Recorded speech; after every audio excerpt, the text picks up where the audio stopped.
Parce qu'il est essentiel d'être conseillé, CGECO accompagne votre entreprise de sa création à sa transmission.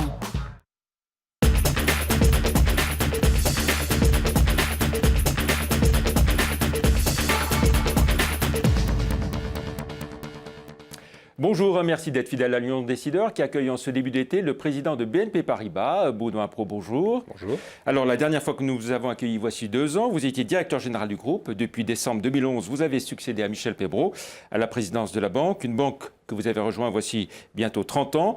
Vous avez joué un rôle majeur dans le développement européen de BNP Paribas à travers les acquisitions de la BNL en Italie en 2006, puis de Fortis en Belgique en 2009. Alors justement, à propos d'Europe, où en est-on selon vous de la crise de la zone euro?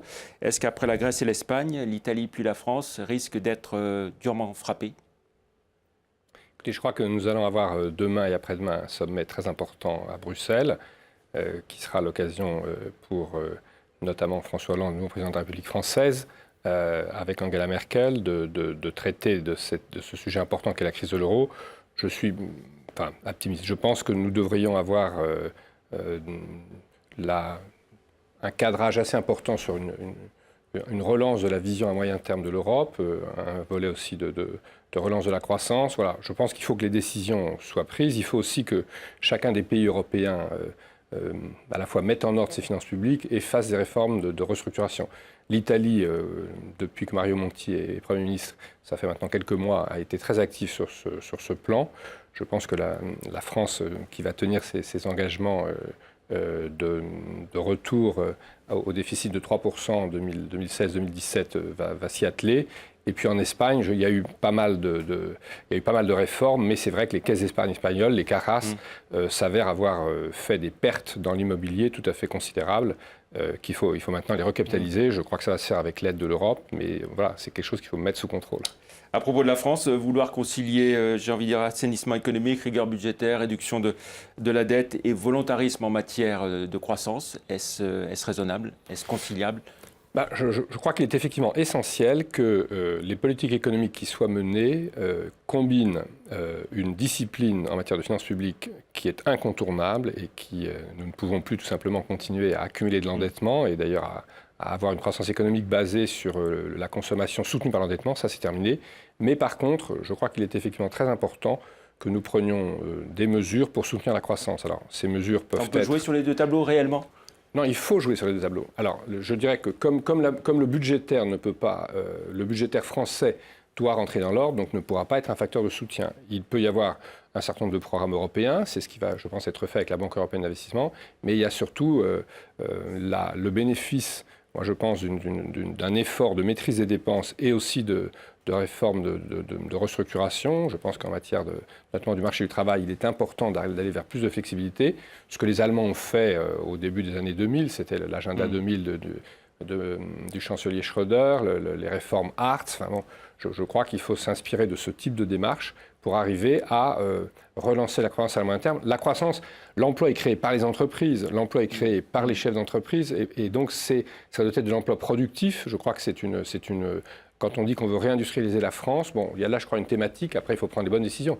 Mais je crois que cette thématique, elle est justifiée. Et oui, il faut prendre des mesures, mais qui ne peuvent pas être de relance budgétaire pour impulser davantage de croissance. On a vu que le chômage augmente fortement, au mois de mai, plus 1,2% en France, plus 1,6% dans le Rhône et même plus 2% dans l'ensemble de la région Rhône-Alpes. On sait que le pouvoir d'achat va reculer en 2012. Est-ce que ça veut dire que la France se dirige tout droit vers la récession d'ici à la fin de l'année? Récession. Je pense que nous allons sans doute avoir une croissance qui sera autour de 0,05. Donc j'espère que nous éviterons la récession. Nous serons d'ailleurs un des rares pays européens à éviter la récession. Mais on aura sûrement une croissance faible. C'est pour ça que nous sommes à un moment d'ailleurs où l'économie mondiale ralentit partout, en Inde, au Brésil, même en Chine. Bon, donc nous sommes dans une période difficile au point de vue... Non, la Chine tombe en dessous de 8%. L'Inde sera autour de 2 ou 3%. Mais par exemple, le Brésil a eu une croissance nulle les 2 derniers trimestres. Donc même le Brésil qui d'habitude croissait à 3 ou 4%. Donc on est vraiment dans une phase de ralentissement de la croissance au niveau mondial. Donc je crois qu'il faut que ça a été le thème du G20, l'ensemble des grandes économies prennent des initiatives. En Chine, il va y avoir une certaine politique de relance qui va être engagée. En Angleterre, on a vu que la Banque d'Angleterre va réinjecter aussi de l'argent dans l'économie. Donc voilà, je crois que pour les pays qui le peuvent, il faut qu'ils aient une politique un peu plus de soutien à la croissance. Et puis pour les pays de la zone euro, ce qu'on a dit tout à l'heure, je crois qu'il est très important de conjuguer ces politiques de remise en ordre sur le plan des finances publiques, seul à même de limiter l'endettement et après d'ailleurs de le réduire, ce fameux ratio, qui compare la dette au PNB, et la France on est à 80%, il ne faut pas aller au-delà, donc il faut maintenant redescendre. Dans ces circonstances, est-ce que le coup de pouce donné au SMIC et la hausse de l'allocation d'entrée scolaire, par exemple, ce sont de bonnes mesures pour vous ? Écoutez, je crois que c'était ce qu'on peut dire sur le coup de pouce donné au SMIC, c'est qu'il est limité. C'est un coup de pouce de 2%. Je crois personnellement que voilà. Au-delà de l'inflation, c'est 0,6, oui. Oui, c'est ça. Donc je crois que c'est ce coup de pouce limité. C'est une décision des pouvoirs publics que je respecte. Je crois que ce qui est très important, c'est qu'on n'ait pas fait beaucoup plus, parce qu'on sait très bien que la compétitivité des entreprises aujourd'hui, dans un contexte qu'on vient de décrire, de croissance très faible, et où les marges des entreprises françaises sont faibles. Il y a 10 points de marge dans l'industrie française qu'il y en a dans l'économie allemande. Et donc, ce que nous devons absolument privilégier maintenant, c'est l'attractivité, la compétitivité et le développement des entreprises. Et je crois que ça suppose une certaine discipline, une politique de discipline salariale. On en vient mot d'un pro au secteur bancaire. Les banques françaises se portent plutôt bien. À quoi est-ce que vous l'attribuez ?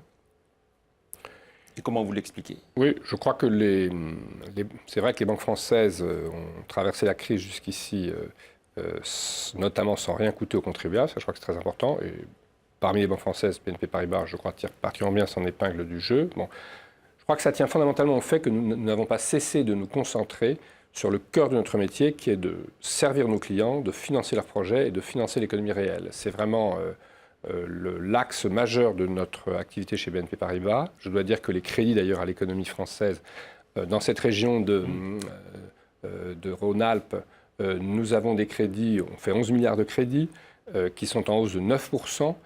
C'est donc un chiffre par rapport à la dérivée du PIB qui est très importante. À peu près sur ces 11 milliards, à peu près moitié pour les particuliers, crédit à l'habitat, crédit au logement, et moitié pour les entreprises. Les crédits aux entreprises connaissent une bonne dynamique. Nous collectons d'ailleurs partout en France, nous faisons plus de crédits que nous collectons de dépôts, et nous sommes très attachés à développer le crédit aux entreprises. On vient de prendre plusieurs engagements importants pour la prochaine année, notamment au niveau national, on veut de nouveau avoir une enveloppe de 5 milliards d'euros pour financer 40 000 projets d'investissement de PME, et c'est une façon de dire à toutes les entreprises, et là je m'adresse à celle de Rhône-Alpes, qu'elle soit cliente ou pas cliente, chez BNP Paribas, le crédit continue, les ventes continuent. Voilà, pendant s'il y a récession ou s'il y a un simple ralentissement, vous pouvez continuer. Au contraire, venez avec vos projets, on sera ravis de les regarder. Nous avons pris un engagement de réponse rapide, un engagement de délai, et puis nous avons pris une autre mesure qui est de s'assurer que tout refus éventuel ferait l'objet d'une deuxième étude au niveau interne, une sorte de droit d'appel interne, parce que nous savons que refuser, c'est quelque chose, le crédit fait à mauvais escient, le pouvoir de dire oui a coûté très cher à l'époque, le crédit à mauvais escient, je dirais, ruine à la fois le client, la banque et l'actionnaire. Donc il est très important que le crédit continue à être apporté à l'économie française, aux entreprises particulières. Justement, à propos du crédit aux particuliers, on voit que les crédits à l'habitat reculent fortement, baissent fortement. Est-ce que c'est le prélude à une crise immobilière ? Les prix sont montés trop haut ? Une crise immobilière, je ne crois pas. Mais si vous voulez, une crise immobilière, je ne crois pas. Je crois que dans l'ensemble, nous n'avons pas en France de bulle immobilière, alors que ceci a été... On a vu les catastrophes qui ont été entraînées par la bulle en Espagne, en Irlande, quelque part en Angleterre, aux États-Unis avec les subprimes. Je crois qu'en France, nous n'avons pas de bulle. Par contre, à la fois les prix et l'activité avaient augmenté de façon très très forte ces dernières années, et il est normal qu'on entre dans une période de plafonnement des prix, plafonnement ou peut-être légère baisse, mais je pense qu'on n'aura pas je ne crois pas du tout un grand accident dans les prix. Et puis sur le plan des volumes de crédit, là aussi, si vous voulez, les encours n'ont jamais cessé d'augmenter. C'est la production nouvelle qui diminue, donc là où les encours augmentaient de 7 à 8% par an, ils augmenteraient peut-être de 2 ou 3% cette année, ce qui par rapport à la croissance est tout à fait normal. Donc je crois que c'est un phénomène sain auquel on devait s'attendre et qu'il faut prendre, je dirais, pour un signe de bonne santé et de sérieux à la fois des acteurs bancaires et des acteurs économiques. On va faire vite, il nous reste très peu de temps et beaucoup de questions. Baudouin Pro, BNP Paribas, quelle exposition avez-vous sur la Grèce et sur l'Espagne? Alors la Grèce, il nous reste une exposition résiduelle de 200 millions d'euros. Bon, je rappelle que le groupe a 60 milliards de fonds propres et que nos résultats du premier trimestre, c'était 2 milliards d'euros. Nous avons gagné 6 milliards l'an dernier. Donc voilà, donc je crois que rapporté à nos fonds propres et aux résultats de la banque, c'est une exposition qui est maintenant tout à fait raisonnable. Et sur l'Espagne, 400 millions d'euros d'exposition souveraine. Donc, au total, une exposition tout à fait raisonnable, eu égard à ce qu'est BNP Paribas et à l'importance de ces économies. Le débat sur les bonus des traders a beaucoup fait parler. Vous dites qu'ils ont baissé, mais est-ce que ce n'est pas surtout parce que le volume de transactions a baissé que ces bonus ont baissé? Deux choses. Ils ont baissé de 55%, donc autant donner le chiffre. Donc, une baisse de 55%. C'est une division par plus que par 2. Et deuxièmement, les règles aussi. Ces bonus sont maintenant donnés. Ils sont accordés de façon complètement différée.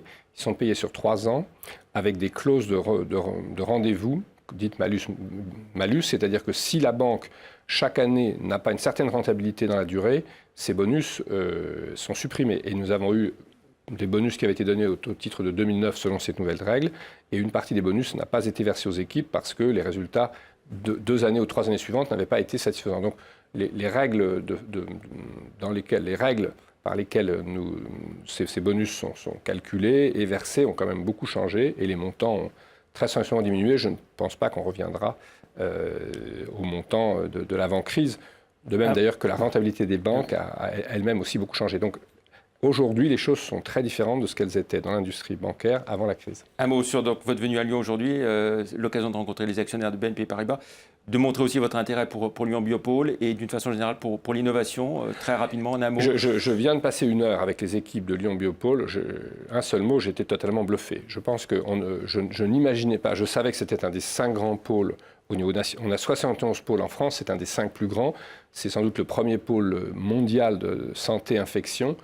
C'est une magnifique... Et vous vous impliquez donc dans tout ce qui est financement de l'innovation? Oui, on est très impliqués et justement, on va créer, on en avait à Grenoble jusqu'ici, mais on va créer à Lyon un pôle innovation avec des équipes qui seront spécialement chargées des relations avec l'ensemble des pôles de convivialité, dont Biosanté. J'étais extrêmement impressionné et certain que à la fois Mérieux, Sanofi, Danone sur une partie... Enfin, on a toute une série d'entreprises à Lyon et je crois que c'est très historique. Ça fait un siècle que cette ville a vraiment des entreprises et un effort de recherche. Et donc, c'était très impressionnant. Et d'un mot très vite pour finir, que représente BNP Paribas dans cette grande région que dirige Denis Laplane? Alors, donc, sous l'autorité de Denis, nous avons 200 agences, 2500 personnes. À Lyon, sur le Grand Lyon, nous avons 1500 personnes. Je veux dire que nous sommes le 3e employeur privé de l'agglomération lyonnaise. Donc de temps en temps, quand on nous dit « mais est-ce que vous êtes vraiment à Lyon ?» Non, nous sommes à Lyon depuis la création de la banque, donc depuis 1860. Nous y avons encore une fois 2500 personnes et 3e employeur sur la grande agglomération de Lyon, qui est décidément une très belle ville, surtout sous le beau soleil que nous lui voyons aujourd'hui. Merci beaucoup Baudouin Pro, bonne fin de séjour à Lyon. À très bientôt sur TLM avec Lyon Décideur. Merci, au revoir.